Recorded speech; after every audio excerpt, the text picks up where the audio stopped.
Are you dealing with imposter syndrome as a high ticket coach and it's kind of holding you back from doing things that you want, like charging higher ticket prices, or you think, well, maybe my audience should just hire another coach? Well, we're gonna talk about today is exactly how to overcome these feelings so that you can step more into your power as a transformational coach that really makes a massive difference in people's lives. The truth about imposter syndrome is that honestly, the majority of coaches out there are really dealing with the same issues that you're dealing with right now. I know that when I started my business, I went through that exact process. And even later on in my business, I also experienced it as well. It is very common, and I believe that there's a very specific reason why this is happening and things that you can immediately do to overcome imposter syndrome so that it is completely gone and you can really take action from a much more empowered state that allows you to feel more certainty in how you're showing up. But first, let's talk about how it affects you, how having imposter syndrome and dealing with these things shows up in your own business. The first thing that I see that is very common is people really undercharging for their own services. They're doing work that is highly transformational. It is extremely powerful, and yet they feel like, ooh, should I not charge more? Who am I to charge more? There's other people that are amazing and that have had all of these client success stories. Maybe it shouldn't be me. So you're kind of holding back from that, or you're basically holding back from selling effectively. You're doing marketing, you're doing a live webinar or a challenge or a video series or whatever that is, and you feel like there's that sense in the back of your brain telling you, why are these people paying attention? Again, comparing yourself to other people, or just in a way holding yourself back from really stepping into that power of having that level of belief in yourself and confidence. Or you have a hard time closing sales. You're on sales calls with people, you're having these conversations, and when it comes time for you to tell the price or talk about the investment and how the program works, you're like, you start to feel weird. You start to feel like something is off. You're afraid. I had a client once tell me, I feel like I want to share my price and just run and disappear and not even look at them in the face because I feel so terrible about what they're going to say. Or you just simply don't have certainty. You're creating content and you're showing up, but there's always that sense of, I'm not really good enough, or I don't know if this is something that I should be doing, or is this really valuable? You're overthinking content creation. You're not really showing up as powerfully as you would like. And listen, this is something that, like I was saying before, everybody goes through. And it's so funny because I was thinking about when I raised my prices the first time from 5K to 10K as a coach. And I remember I just had this feeling inside of me. First of all, in the beginning, I was like, I feel like I'm a 5K coach, that's it. I didn't feel like I could charge more for that, specifically for my one-on-one, And, it came to a moment when I was like, you know what? I really feel like it's the time for me to raise my prices, but I was terrified about raising prices. I felt that massive imposter syndrome. And I remember that what I did is that I changed my price point on my sales page. And the same day that I changed the price, somebody booked a sales call with me. And this is back when I was doing sales calls myself in my business. I didn't have anybody else doing that part for me. So I knew that this person had seen my price point. And when I hopped on the call, I remember having this entire conversation with her and feeling terrified in the back of my mind, thinking, oh my God, when I have to tell her the price, I have to tell her it's 10K. And up until then, I was charging 5K. And so when I hop on the call and I have this moment, when she asked me the price, internally my brain was like terrified, but externally I looked her in the eye because it was a Zoom call and I was like, it is a $10,000 investment.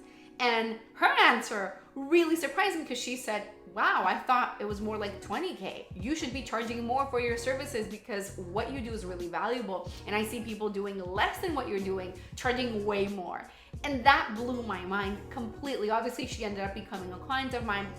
And I loved working with her, and then from then on it became easier. But at the time, I felt like it was a massive deal and I had so much fear through that process. Now, that being said, looking back at all of that story from my life and my own business right now, I have a lot of clarity around why imposter syndrome is showing up or was showing up back then and why it shows up for a lot of people. And honestly, believe it or not, what I'm going to say is it really does have to do with messaging. And there's a few things that are really important for you to understand that are going to help you overcome imposter syndrome in a really powerful way. First of all, when you're speaking inadvertently to the wrong audience, those people end up getting the wrong results. So what happens very often is that the reason why you have imposter syndrome is that you have a lot of people in your programs who are not getting the results that you expected or that they came to you for. And the reason why this is happening is very likely that you're actually enrolling the wrong people without realizing it. Because when you enroll the right people and your program is aligned and created to give those specific people results, it means that they should, at least the great majority of them, as long as they're taking action, they should be getting real results, right? And the results should be very much in line with the outcome that you promise people that they would get when they go through your program. What happens is that a lot of times people focus on the problem and selling the solution to the problem, but not really thinking about who the person beyond the problem is. I really go a lot into this in some of my other videos where we talk about who buyers are versus who the buyers aren't. But I think that it's important for you to understand that just because somebody has the problem that you solve, it doesn't immediately make them an ideal client. Like I literally had a conversation with somebody a few minutes ago, literally, where she was telling me that her audience is made up of people with trauma. Now, if you're helping people with trauma, it doesn't mean that everybody in the world that has gone through trauma is your ideal client. There have to be a lot of specific things that need to be true for that person to be your ideal client. Financially, they have to be in a place of stability. They have to be prioritizing solving the problem. They have to be in a place where they're willing to take action. And so there's lots of little details that are pre-qualifying details that need to be true for somebody to be ready to be your client. It doesn't mean that just because somebody has the money and has the problem, they are your ideal client. And this is at the core messaging problem. When you really have a lot of clarity around understanding who your audience is and what the problem is and who the buyer is and how the problem shows up for the buyer, it really changes the type of people that you end up attracting, and therefore you're able to get them better results. This literally happened to me in the very beginning of my process. I would enroll anybody that was a coach, anybody that had an online business, and not take into consideration who my ideal client really was. And therefore, I had a lot of people that had great results, but then I had a big group of people who weren't moving forward. And so I really looked deeper into who is my ideal audience, what makes somebody my true ideal person. And when I really defined that and I refined that within my own processes, my program, my methodologies, like my way of doing things, it really transformed things where the great majority of people that go through my program get absolutely amazing results because they are the perfect ideal client. The second thing that is really important in helping you overcome your imposter syndrome has to do with uncovering what I like to call your angle of mastery. Essentially, your angle of mastery is your unique perspective, your unique solution, the thing that you are bringing to the table that nobody else out there can talk about or bring to the table. Now, the issue is that a lot of people will compare themselves to other coaches in your field, right? You're a life coach, you see what other life coaches are doing. Business coach, you're seeing what other people are doing. And therefore, you feel like you're competing like against everybody at the same time. And it's very hard for you to really stand out.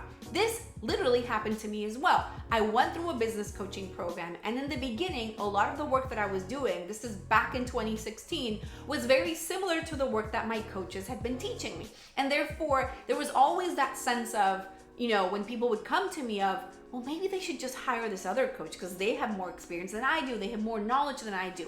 And there was always that sense of, I'm not really good enough. And when I compare myself to other people, what really changed the game for me was understanding what I was bringing to the table, my own focus. My own focus today has everything to do with messaging, with really learning how to speak to buyers, how to uncover your angle of mastery, your unique perspective, how to really turn what you do in something that has its own category, essentially, where nobody else, other competition, other people in your field really even matter.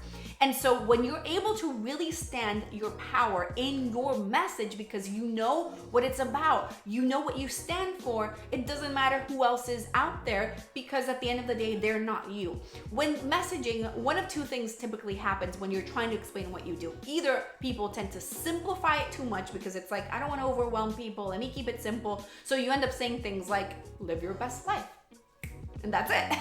And it doesn't really say anything. So what happens is that you end up dumbing down your message, and in the process, you dumb down your audience. The other thing that happens is the total opposite. It's like you're a total expert at what you do. You have so much knowledge. You have PhDs, master's degrees. I literally talk to people like this all the time. I mean, all types of people, not everybody with masters and PhDs, but you know what I mean. And so what happens is that you have so much expertise, you're explaining what you do from your level of awareness of the problem and the solution, and your audience is like, I have no clue what you just said. Please put this in normal human terms so that I get it. And so your job is to really figure out, well, how do I express what I do in a way that is very clear, that is compelling, that can bridge the gap between where my audience is and where I can take them, that can really show them, here's the root cause of your problem in a way that is unique, that is compelling, that makes them feel like, I never thought of that before. And that's what your angle of mastery can do. And when you bring that into the equation, well, what happens is that you're really able to eliminate imposter syndrome. It doesn't really matter because you are in your own lane, you're in your own category. The third thing that you can do to help you eliminate or radically reduce imposter syndrome has to do with understanding what it is that you're actually selling. This is another one of those points that is really important and I see happening very often. It's like you see life coaches or spiritual coaches selling, I'm gonna help you reach 10K months, or people just selling things that are very tangible because everybody in their niche is telling them, no, you have to be very specific. The ROI has to be extremely clear. It has to be measurable. It has to be like a very specific outcome or else nobody will buy it. I disagree with that. I don't think that that necessarily needs to be true. And in fact, the opposite effect will happen because when you're trying to sell something that you don't really believe in, it doesn't really matter to you. Well, what ends up happening is that you're kind of not there. Your certainty isn't there. Your power, your belief in yourself, your confidence, they're not really there. And therefore, that shows up in your marketing, on your sales calls, in your emails, in your landing pages, everywhere. So it's like there's a mismatch in your energy. There's a lack of authenticity and people can smell that a mile away, I promise. Like they can feel it. They can feel like, this is off, not quite. I don't feel like there's something there. And I see this literally happening all the time. And so the solution for this is, again, a messaging-based solution where you're coming down to really understanding, well, what is it that I really do? And who within my big picture audience can see what I need, what I do as a need to have for them, something that they're really looking for, something that they desire.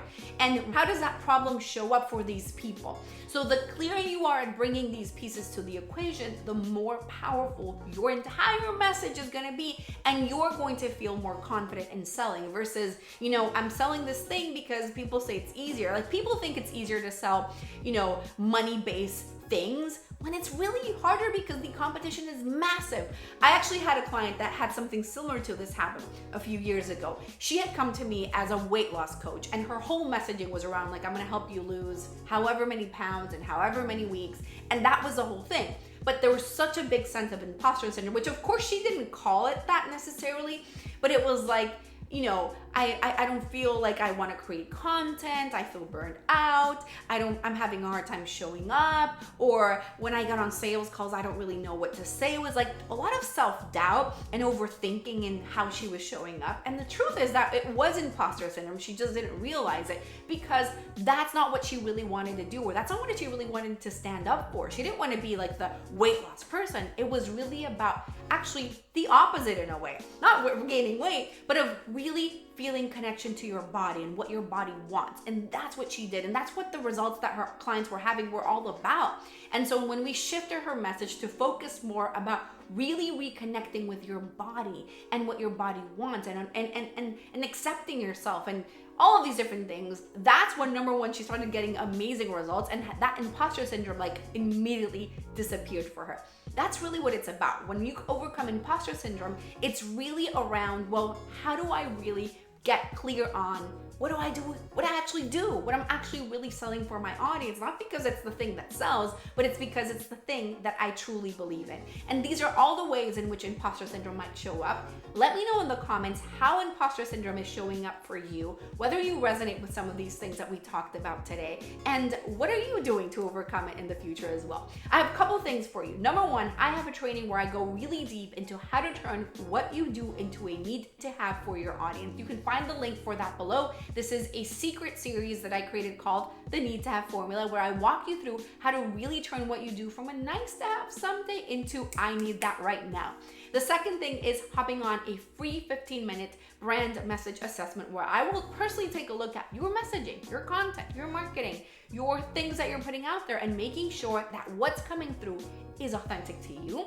It's powerful, it's speaking to the right people, you're clearly expressing what makes you different, and you're really making it clear what the actual outcome of what you do really is. For that, you're gonna go to brandmessagesession.com, or you can find the link below. Make sure that you subscribe on Apple Podcasts, YouTube, or Spotify, or anywhere else. You follow me everywhere as Fabi Paolini, and I can't wait to see you in the next episode.